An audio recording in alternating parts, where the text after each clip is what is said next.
घमंडी हाथी और बुद्धिमान चींटी की कहानी।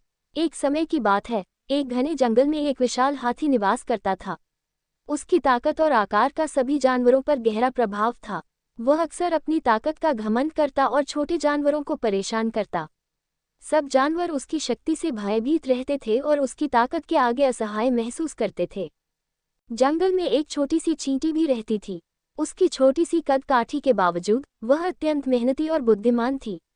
एक दिन जब हाथी नदी के किनारे पानी पी रहा था, उसने अपनी विशाल सूंड से चींटी के बिल के पास की मिट्टी हटा दी। चींटी ने विनम्रता से कहा, कृपया हमारे घर को नुकसान न पहुंचाएं। ये हमारा आश्रय है।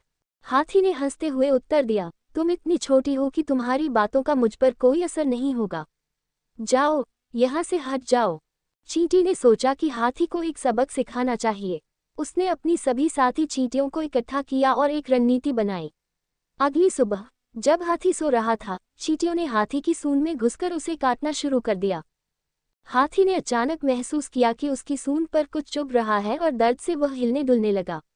उसने सूंड को जोर से हिलाया और इधर उधर दौड़ने लगा, लेकिन चींटियां नहीं हटीं। अंततः हाथी को हार माननी पड़ी और उसने चींटी से विनती की, मुझे माफ कर दो। मैंने तुम्हारी ताकत को गलत समझा था। मैं अब कभी भी तुम्हें या किसी अन्य छोटे जानवर को परेशान नहीं करूंगा। चींटी ने अपनी साथी चींटियों को हाथी की सूंड से बाहर बुलाया और कहा, सच्ची ताकत आकार में नहीं, बल्कि बुद्धि और साहस में होती है। उस दिन से हाथी ने अपनी गलती से सीख ली और जंगल के सभी जानवरों के साथ मित्रवत व्यवहार करने लगा।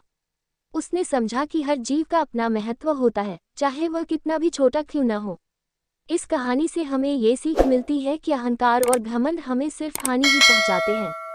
सही समय पर बुद्धिमत्ता और साहस का प्रयोग करके हम किसी भी कठिनाई का सामना कर सकते हैं और सफलता प्राप्त कर सकते हैं। और मैं ये जो मजा है हिंदुस्तान के हर व्यक्ति को देना चाहता हूं।